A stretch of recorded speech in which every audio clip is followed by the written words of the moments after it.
Tú eres muy malo. Roto el pato de vestuario. La interpretación siempre negativa. Siempre negativa. Nunca positiva.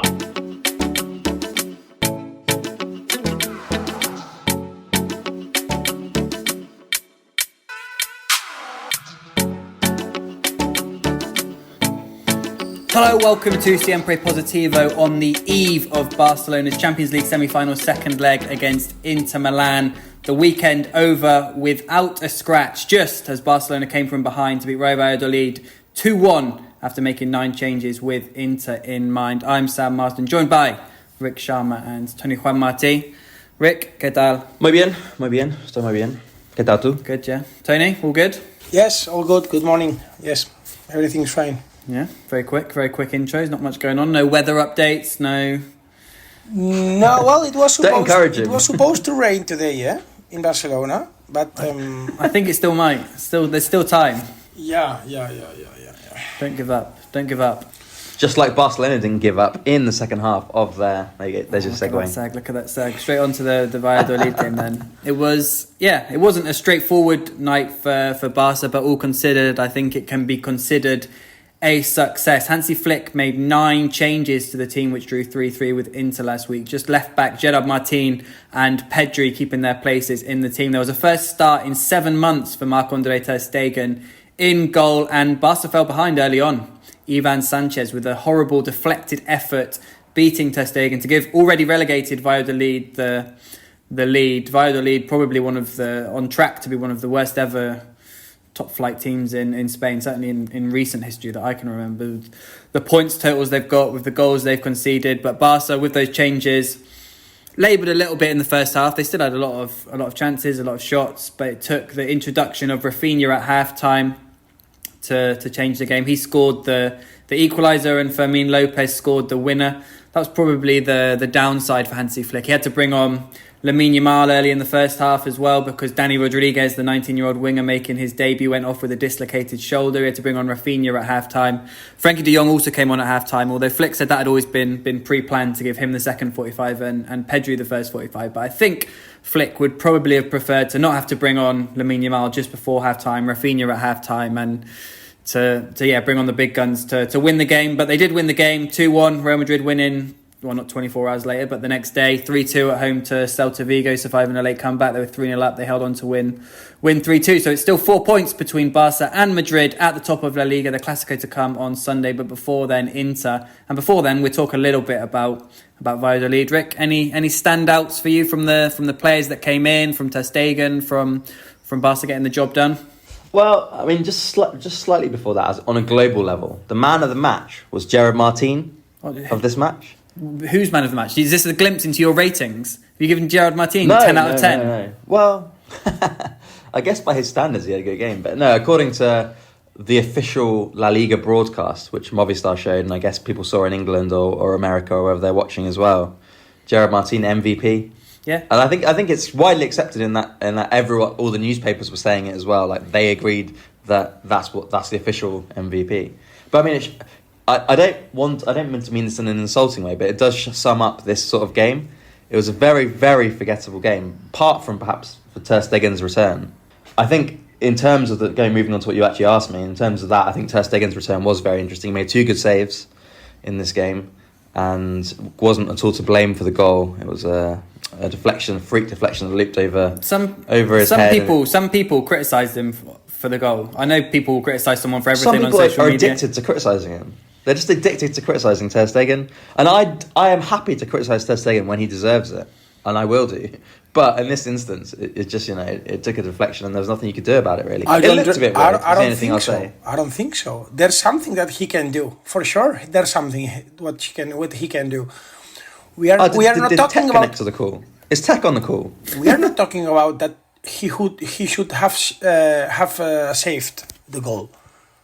We are not talking about this. But his reaction after the deflection is not really fast or so speed deflection. He has time at least to correct his position and try to go to the other post. And he's just stopped looking how the ball goes into the goal. So for me, for sure it's bad luck, and probably he couldn't have saved the ball, but his reaction is not a good reaction for me. Not at all. I think that's fair, actually. I think that's fair. That's why it looks weird. What we're saying that he probably couldn't have saved it, but he should have made to try it look like he was trying to save it a bit better. Yeah, that is what Tony's saying, which sounds funny. But I think I understand. Like, it looked strange when you saw it because he just stood there. So it comes. I can understand why people were starting to criticise, even if it wasn't realistic that he would be able to claw it out. But yeah, apart from that, he made 2 very good saves and was pretty solid on his return. Maybe more than I expected, actually. What else is there to say? Danny Rodriguez obviously went off hurt, which was a shame for him because he started fairly brightly in this game. Was one of the better players in the first half before he dislocated his shoulder in a very strange incident. Didn't really see when watching a replay of it how it happened. Yeah, I'm not sure, but yeah, that's him done for the season. Not that he would have had many more minutes for the first team, but one to keep an eye on perhaps for pre-season. Ansu Fati watch. Where are we at on Ansu Fati? Ansu Fati is back. No, yeah, not great from Ansu. I felt like he was taken off at half-time for Rafinha, which makes a lot of sense because you need to bring, when you're losing, you need to win this game, you need to bring your best players on. But I don't think he was notably worse than other players. He had a shot that was saved, but he wasn't great by any means either. Yeah, I guess just to touch on Gerard Martin, because you said he was man of the match. He did set up the winner for Fermin Lopez, a nice cutback. There was another one when he headed back across goal quite nicely. What else did he do? Did he do well to earn your man of the match? He was quite confident in this game. Like, it was funny, I was watching him in the first half and he was strutting about out there like a player who belongs in the first team, along with Pedri, one of the only 2 players who started, like you say, against Inter Milan. And he was playing like it. He was playing like he needed to show the other guys what was up, even though actually the other players are more experienced than him for the most part, apart from Daniel Rodriguez and Pau Victor. But yeah, he was playing with a lot of confidence in this game. That is something like you take it for granted that someone like Lamine can step into the team and just have it. Others do need like a season, 2 seasons, 3 seasons to gain that sort of belief and that sort of confidence. And maybe he could gain it as I don't think he will ever have the level to be a regular starter at Barca, but he could, like you say, there was that sort of air of confidence, like, I've been playing with the first team, now this is a mixed team, I'm one of the not senior players, but one of the more sort of regular players in this team at the moment. Obviously, in shape. Obviously, helps also that you're against, Valladolid, a team that's already relegated, that has conceded over 80 goals, got 16 points. But yeah, signs that he could be like a solid La Liga player, perhaps. Yeah, and Valladolid, to be fair to them, are playing. It's one of those things that happens once teams go down. They play with they're liberated. They play with a bit more freedom, and I wasn't surprised that they scored in this one. Yeah, well, they'd also have been wanting to prove a point. They're players that are either looking to stay in La Liga with another team that would have been fired up throughout the week. By the way, people like us had probably spoken about how good that Barca play Valladolid in between the Inter games as opposed to anyone else. You can understand why they want to go out and try and prove some sort of a point. Although if that was them proving a point, you can probably see why they've gone down as well. Well, I don't know. That's a bit harsh. I think they did well. They did well against Barca. Against a much changed Barca with their mind elsewhere. Another player as well, actually, who came in for their first start in a long time. Probably their first start of the season. I can't remember if he made a start at the beginning of the season. I don't think he did, but it was Andreas Christensen. Solid afternoon. Was solid. Him and it's funny that him and Araujo, they were obviously the established centre-backs in that 22-23 title-winning team. And now they're the change centre-backs, the rotation options for Valladolid away in between Champions League games. Well, let's see with Christensen. At the moment, of course, that's the case. But I think if he's fit, there's a good chance he could fight for a first-team spot, maybe ahead of, as good as Inigo's been this season, maybe long-term ahead of Inigo. Long-term, yeah. Long-term for sure. He could still have something to say. Tony, what can we read into the Valladolid game in terms of the Inter game? Do we pretty much know the 11 now? Breaking on Monday morning, we know that Robert Lewandowski is fit. He is in the squad. He travels to Milan. He's been given the green light. We know that Alejandro Balde will not be fit. We know there's no Jules Koundé, so Barca are going to have to come up with something in the full-back positions. Eric Garcia, of course, not among those to start in Valladolid. Could that be a sign that he's going to start at right-back? What do they do at left-back, etc.? Do we read into Valladolid too much in terms of the next game? Well, I think, yes, we can consider the lineup is more or less clear. I think what Hansi Flick did in Valladolid, it was really risky, but he succeeded on what he wanted. No, it's double succeed because it's not only the 3 points that he got, but also he got extra energy for their players. So it's a double win. It's not that he won, but Rafinha and Cubarsí and Íñigo had to play. So he went for a double or nothing, and he got a double. This is like when you go with someone, one source, one agent, or someone, and to a restaurant to have dinner, and normally they have higher level of life than you, but then you want to be polite and you offer yourself to pay, but then they don't allow you to play. So it's double win, because you have been polite, you have offered yourself to pay, but you don't need to pay. So it's double win. How are you feeling in those moments when you offer to pay? Now, when you offer to pay at sweat some on the point, forehead. no, you have to know that you have to accept that. Messaging Sam. When's that pod money coming? No, when you have to accept that maybe you have to pay. In fact, I have paid dinners over 300 and 400 euros sometimes, because that's the way it goes. No, when you go with some sources and they normally pay, at some point you have to pay. I don't want to feel like, I don't think it's polite to let always the other pay, even if it's some dinner, something that you cannot afford normally. And yes, they can, because they have millions of euros. But that's the example, no? Hansi Flick went for a double or nothing. It would have been maybe a little bit more conservative to say, okay, I will go with 3-4 starters. I will secure the win. But then maybe you wouldn't have had that fresh, the Pedri that you will have, the Lamine that you will have. He went for a double or nothing, and now he's already in a better position than where he was before the game. He's in a better position because all these players will reach the game with energy. And that could seem a detail, but it's not a detail. That team needed to rest. These players needed at least 5 days of rest, and they had it. So now I don't have any doubts that Barcelona will play 100% against Inter. So very important what Hansi Flick did. And the lineup, after Rik want to say something, we will discuss the lineup, but it's 100% clear. Yeah, when I saw the team came out, I was a little bit surprised at first that he made so many changes. But the more I thought about it, and it's easy to say this now after he's won, but I was thinking about it before the game. The more I thought about it, the more sense it made to me. Because, not just because of Inter, because it's 3-3 and tight, and Inter are good, and you have to go to Milan quite soon on Tuesday, and there's not enough time to recover when the game's played at 9 p.m. on Saturday, and you get back at 3 in the morning or whatever time you get back. But because of the next game as well, against Real Madrid. Barca have to go into these two matches, Inter and Real Madrid, with 100% force. And so you have, in this game, there's no way you can play these players at 100% force against Real Madrid if they've also played 90 to 120 minutes against Inter in midweek and also on Saturday. So he had to make these changes. And I looked at the team and I saw the attack of Ansu Fati, Pau Victor and Dani Rodriguez was the biggest risk. But then Valladolid's defence was really bad. And of course, in the end, he did need Yamal and Rafinha to come on. But the actual rest of the team, I don't think was that risky. If you look at it, the midfield of Pedri, Gavi, Fermin Lopez, that's not risky. The defence, like you say, Christensen and Araujo are a title-winning defence.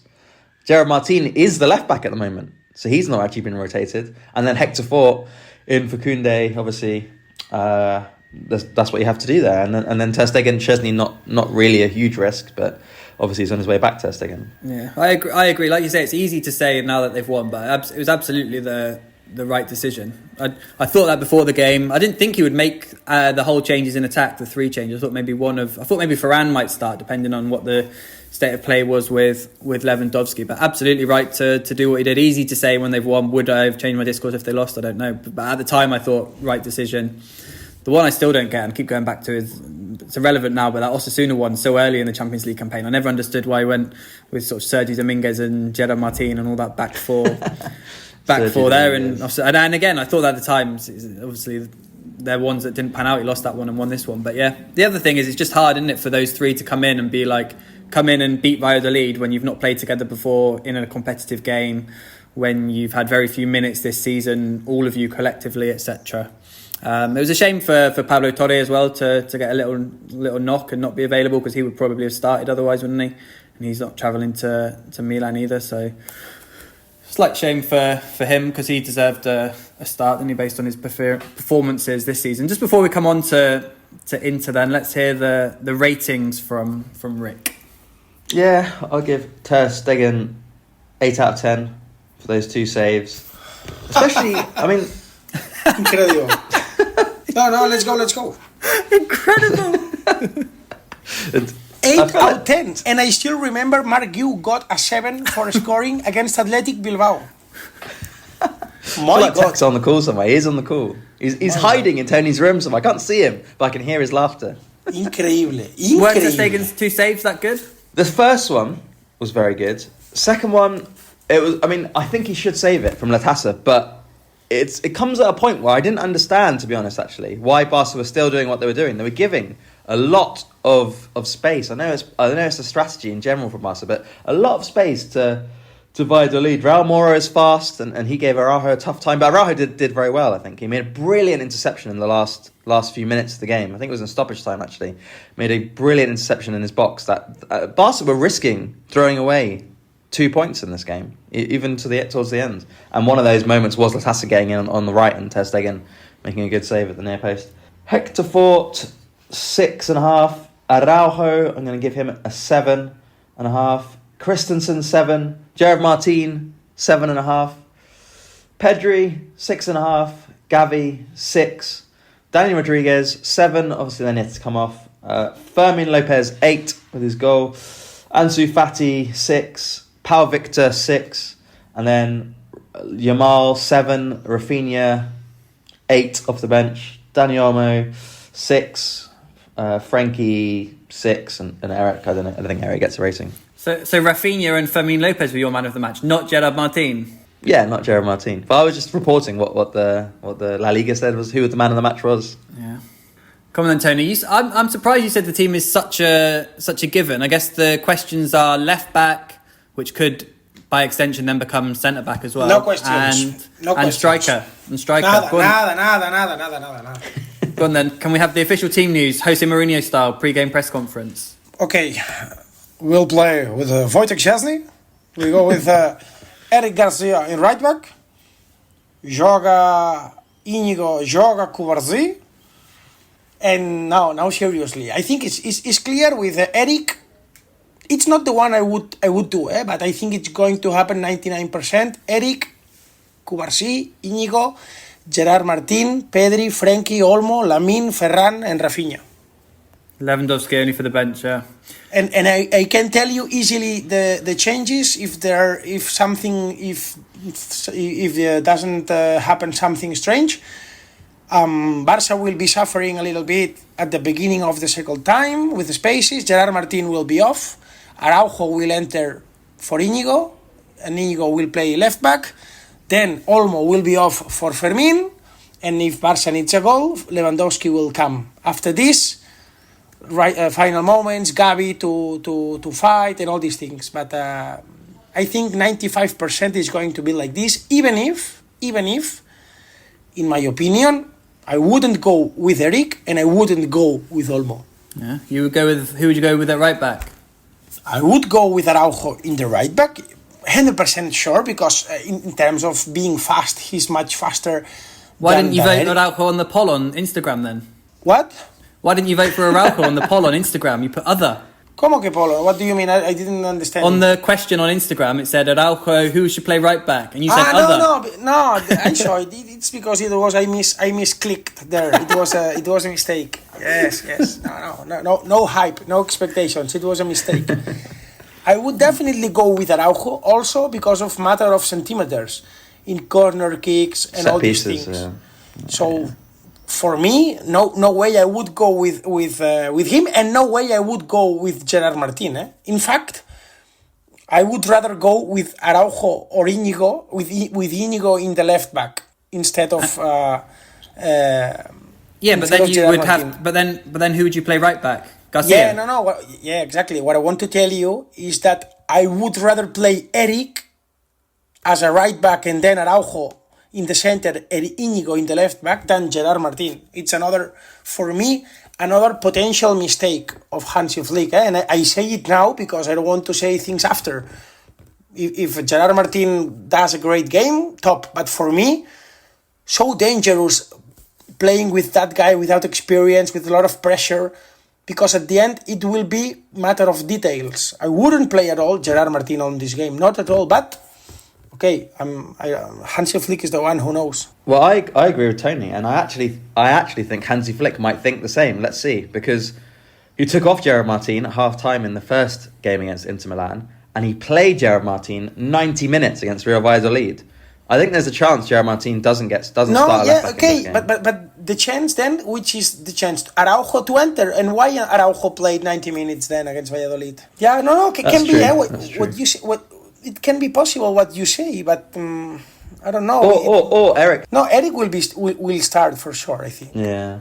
The only doubt could be between Araujo and Gerard Martin, and I think that's the only thing for me. Yeah. I think that it's more natural to start with Gerard Martin. But if I was Flick, I wouldn't start with Gerard Martin.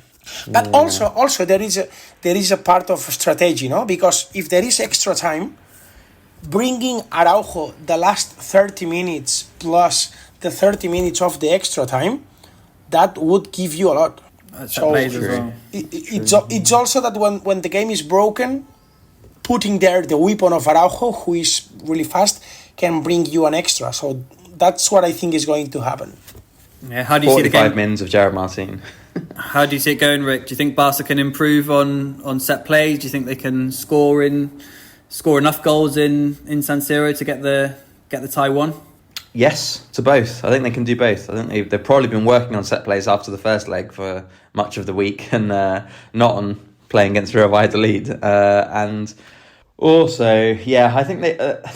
we saw how unstoppable Lamine was in the first game, and I think Rafinha is obviously scored 2 goals now in his last 2 games. After a little dip, he seems to be getting back into form.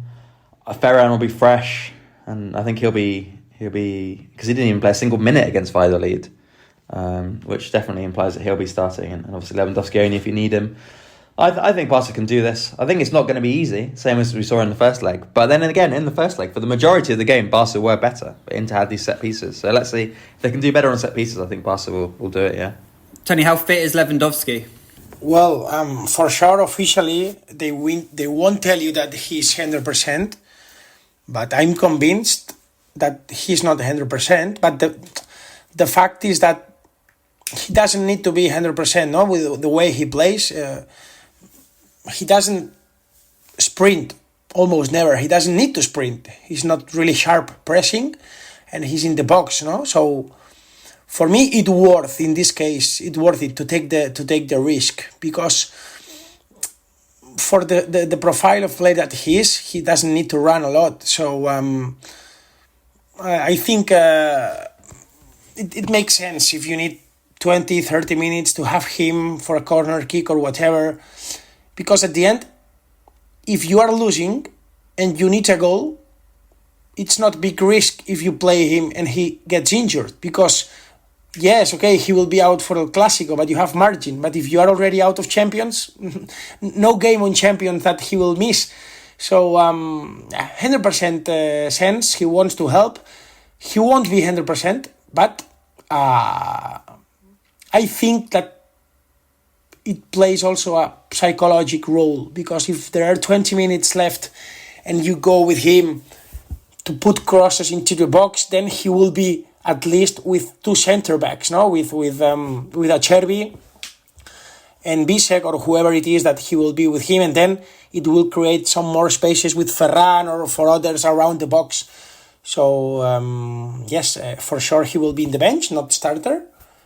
But good weapon that Hansi Flick will have for sure. Yeah, fascinating time. Inter making a lot of changes as well at the weekend. I think they made 11. I counted. I'm not 100% sure. That could have been 10. I think 9. 9 out of 11. Yes. Yeah. I read 11 and then I checked and I quickly went through the names. Because Bisek, for example, he played Bisek. But they won against Verona 1-0. Yeah, Bisek played, and also he just was Bisek. A starter. Just one. Just Bisek, 10 changes. Yeah, just Bisek, yes. The only one. Yeah, and then they've obviously got fitness doubts over Lautaro Martinez. Seems that they're pushing for him to. Well, I think the game. It's a little bit similar situation than Lewandowski. than Lewandowski. I think, knowing that he's crazy desperate to play, he's like injured, but he will say, okay, it's all or nothing. I want to try it, and maybe for the bench, for the second half, it's like, if I get injured, I know it can happen, but it's normal. It's time to go for all or nothing at this point of the season. Yeah. Inter have no margin in Serie A. They're 3 points behind Napoli, so they need. Yeah, but that's why even more sense to go all in with the Champions League, because at the end you are 3 points away from Napoli, and the calendar of Napoli, which I have checked today, is against three easy teams: Genoa, Parma, and Cagliari. Both three quite comfortable in the middle of the standing, no fighting for nothing, almost guaranteed to stay one more season in Serie A. So it's normal that Inter will go all in with Champions League tie rather than having hopes in La Liga, in Serie A. Yeah, the Scott McTominay title. The friend of Sam, eh? No. Family of Sam, ex-family of Sam. Ex-family, yes, former family. Yeah. So, Right. so shaking his head, but it's true. That's all we've got time for today. We'll be back after Barcelona's huge game against Inter Hey, no, Milan wait, on Tuesday. wait. Wait. Wait. Tony's going to sing Unwritten for us. No. This was one of my favorite songs, and until Sam sent me a reel of Natasha Bedingfield singing in the dressing room of Barley. So, but marketing action as an artist, to be related with this team. Good marketing. She's had more hits on that reel than anything she's ever posted. Over 1 million. Still, yeah. I'll dig out from the archives. I'll dig out you singing about Messi's future still unwritten and stick that in instead if you won't sing now. Yes, because it was very famous song. At least there was an advertisement in Spain, and it was like this. But now, before finishing, I am 80% sure that Barca Inter will go into the extra time. So I go with final result: Barca 1, Inter 1. What's your pick? Is that after extra time? No, before extra time. But okay. I'm sure that there will be extra time. Maybe it could even be 0-0 or 2-2. But I will go with 1-1. 2-2, Barca to win in extra time. Lewandowski. 2-1 to Barca in normal time. Job done. Brace from Gerard Martin. Let's see. Ferran Torres. And 0 out 10. 0 out 10 for Mark Yu for not scoring in Giuseppe Meazza. So everyone thinks Barca will go through, will find a way. Just on the body of evidence this season, I feel like they find a way. 8 comebacks. This was the 8th comeback against Valladolid they've made this season. I haven't actually checked that stat. That's what they said on television, so it might be wrong, but yeah. 50% for me, 50%. I feel like it could even be the 8th in 2025. Benfica, Atletico twice, Real Madrid, Celta, Valladolid, that's 6 in 2025. Yeah, it's a lot. But to be fair, they lost and drew most of the games in November and December in 2024, so probably is 8. That's true, yeah. Right. We really will be back this time after Barcelona's Champions League game against Inter Milan to let you know whether Barcelona have reached their first Champions League final since 2015. Meantime, stay positive. Feel the rain on your skin. No one else can feel it for you. Only you can let it in. No one else. Messi's case is still unwritten. It's still unwritten.